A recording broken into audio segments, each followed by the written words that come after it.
askari ka tirsan difaaca dalkaasi Kenya ee ciidamada booliska ayaa la sheegay inuu u geeriyooday markii xaaskiisa ay si xun ama meelo kala duwan ay ka qaniintay.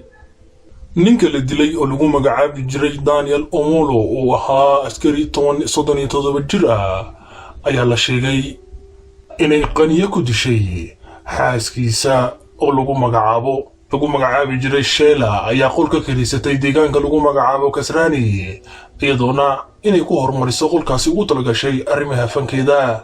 sidaas daraadeedna oo ninkeeda Daniel Omolo aad uga carooday falka ay ku kacday xaaskiisa.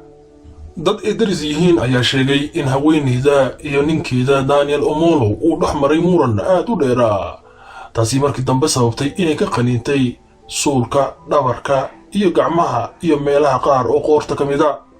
haweeneyda wax qaniintay ayaa saygeeda si gurmad ahaan ugu qaaday isbitaalka si loo ogaado xaaladiisa caafimaad.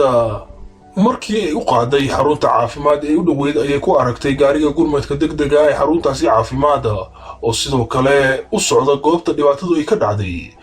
kalkaaliyaasha ayaa u xaqiijiyay gabadhaasi in saygeeda uu geeriyooday.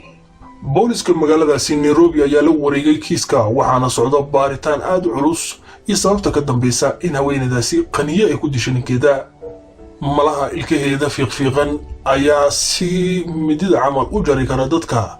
waa dhacday la yaab leh oo naadir ku ah adduunka oo dhan in qof qaniyo lagu dilo, waliba qofkaasi uu yahay nin askari ah oo ka tirsan ciidanka xoogga dalkaasi Kenya. sidee u aragtaa sheekadan? ma aaminsan tahay inay dhici karto in qof qaniyo lagu dilo? waa Maxamed Alfa, salaamullaahi calaykum.